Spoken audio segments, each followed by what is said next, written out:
All right. So just to kick it off, we've seen you at a lot of stages this season, whether it's Zero Gravity Prep Classic, Basketball Without Borders, Hoop Summit, Canadian Games, a lot of other stops along the way. But can you just walk us through what this year was like for you? It was a very eventful year, I'd say. I had a lot of opportunities given to me, and I did well in a lot of those opportunities. So, my game's improved through the year. I've been working on it. A lot of coaches have been noticing, people have been noticing, so that's been good. And yeah, I just been working all year, and it's been a great year for me. For sure. And you mentioned how it's been a great year. You've been getting more attention, and you've obviously been on all these great stops along the way. Are there any memories on the court first off that kind of stand off as things that you'll take away as highlights of the season? Definitely Basketball Without Borders. I was good. Got to meet a lot of new people, play with a lot of new guys, learning a lot of new things, and I got to show my skills a lot there. I was given the ball. I was the point guard position a lot, so I got to show my skills on that end. Hoop Summit, it was good to step on the floor. It was a very good environment. Also met a lot of new people. Zero Gravity, I was fine. That's where it all started for me, people noticing me and stuff like that. So that was good, and obviously I'm looking forward to URBL. So yeah. And how about off the court? Any favorite memories from this past season? Off the court, just spending time with all these new people I've been meeting throughout the years, getting all these great experiences, traveling throughout America, going back home to play in front of all my family. That was an amazing time, and yeah. For sure. And throughout all these stops you've had, you've gone to play with not just, the top talent in the country, but top talent from around the world. What's that been like? What have been kind of your takeaways from that? Definitely seeing how, other guys play the game. It's very different, the American style of basketball compared to, European style. It's a lot different. There's more, teamwork, obviously, in Europe. It's a lot more teamwork, footwork, stuff like that. You learn a lot from them, and you take away a lot of new things. Absolutely. And as we've kind of talked to you throughout the last several months, you've mentioned, some things that you've been continually working on and kind of showing in your game as, ball handling, shooting, providing two-way presence. Can you kind of walk us through what your kind of routine is, what your process is to be improving these parts of your game? Definitely just getting in the gym as much as I can. At Phelps, we're allowed to get in the gym basically whenever, and there'll always be a rebounder for us, so I like to take advantage of that. Work on my handles a lot, if it's just spot dribbling or dribbling do contact, stuff like that.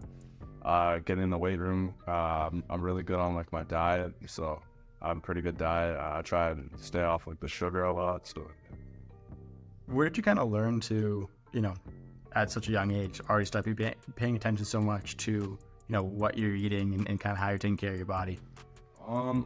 I've been very disciplined with myself for the last 5 years or so, because I want to play basketball for the rest of my life. So I gotta, start now and start early so I can pick up these habits now, so I'll help me later on. For sure. And when we spoke to you last year around May, you mentioned that, two players that you were modeling your game after at the time were Jason Tatum and Manu Ginobili. Any other guys you've been, studying lately or just enjoying watching their game? Yeah, for sure. Shea, obviously, just the way he carried himself. Still Manu and still Tatum for sure. But those guys, I model my game after a lot. So I just watched the little details of that. For sure. And now, kind of diving more into Hoop Summit, just how was your experience and what do you think you gained the most from it? I definitely gained playing with the best guys in the world. So that was a great experience in itself. We got to practice all the time. I got to guard the best guys, play against them. So I feel I got a lot better after that, just to see where I'm at. And yeah. And what was your reaction when you first heard that you were going to be on the world team for it? I was super excited. I was ready to go kill, and yeah. For sure. What do you think your most memorable non-basketball memory from Hoop Summit will be? Definitely, probably just going out to dinner with all the guys. It was fun. For sure. you make any kind of new connections with those guys from around the world? Yeah, I'd say a little bit, but I knew most of them coming into it, so it was just good to regroup. For sure. And Dwayne Washington, you've had a lot of players kind of playing hoops on in the past. Did you turn to any of them for advice? And what guidance did Dwayne give to you about playing for World? No, I didn't really turn to them for advice, but I just watched how they play, watched how they were treated, and modeled it after that. So I went and head hunting and definitely got some advice from Dwayne. He talked to me about it. I was really sick throughout Somerville, but I had to fight through that, so it was good to show the coach. What was it like having on such a big stage, playing through that, show your resilience through that process? It was great just to show like that. The coaches didn't even know I was sick, so like that's kind of good. Just to show that I can fight through it. And what do you attribute that resilience to? I mean, not everyone might be able to, be sick and still play to that level. Definitely my mom. She gets through a lot. She has been through a lot, and she taught me that at a young age. So definitely her. For sure. And you've alluded to kind of the importance that your mom and your family have had to you in several of our interviews with you. Can you kind of just, touch more on that relationship, that support, and how they've kind of helped you get to where you are? Just like what they've been feeding me from a young age, just the information, all like the determination she's been telling me.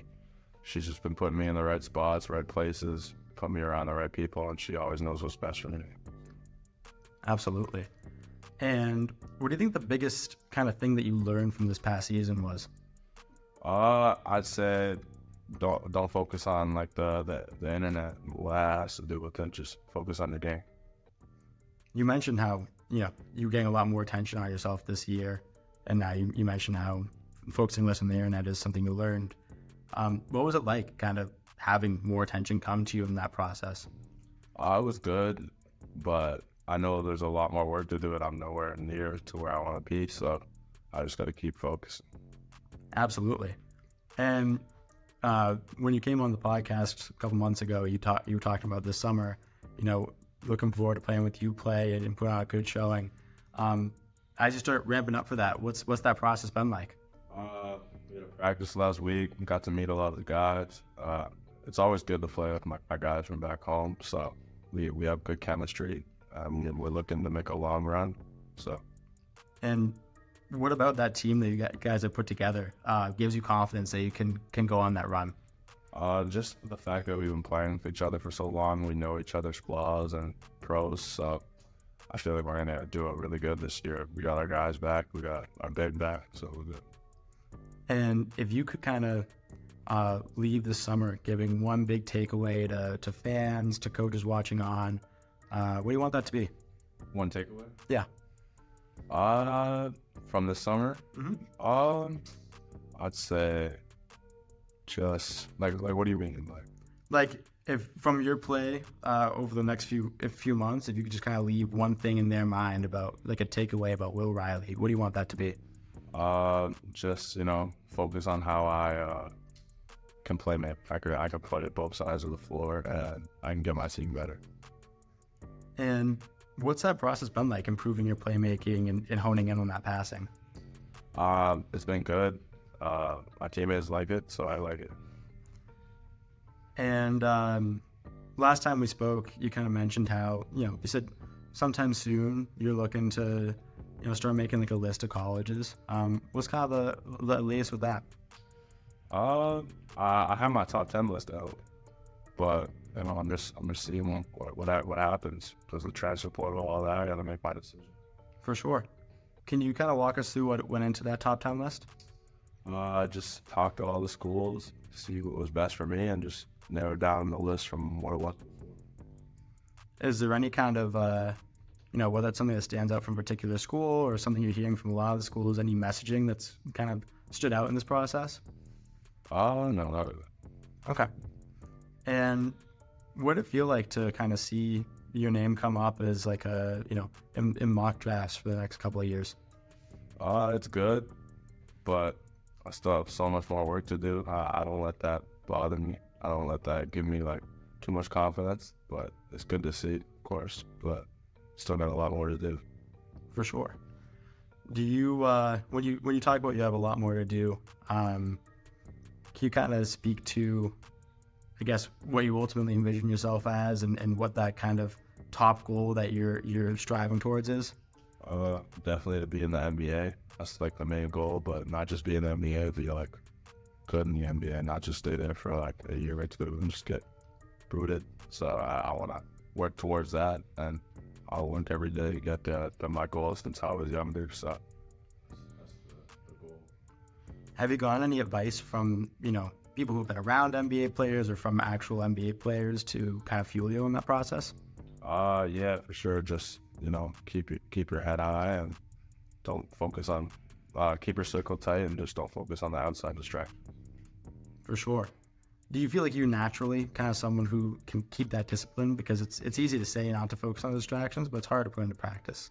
Yeah, I'm really good at it because I don't need the attention. I didn't have the attention one like a year or two ago. So yeah, it's the same thing. I think I got a lot better, but I still have the same skill. I feel like I was underlooked back then, but people are just noticing it now, so it doesn't really change how I feel about it. I just need to get better, work on myself. So For sure. And were you watching March Madness this year? yeah, a little bit. Any big takeaways or favorite moments from it? No, not really. It was just good seeing teams that are interested in me play and guys that I know play. For sure. As you look in the future to be kind of making that jump to college, what do you think the biggest thing, I guess the biggest change in play style and the biggest thing that you'll need to work on is to kind of be ready for college? Definitely work on like my body a little bit, get a few more pounds on. I'm honestly just gonna go to a school that fits my play style, so I won't have to make too much adjustments, but obviously I have to make some.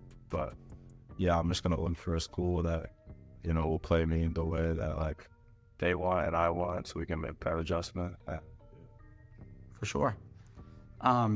Do you have any kind of feel for any timeline in mind for when you're going to be making that decision? No. For sure. And I guess last kind of a couple questions. Going into next high school season, what's your mentality? What's your mindset?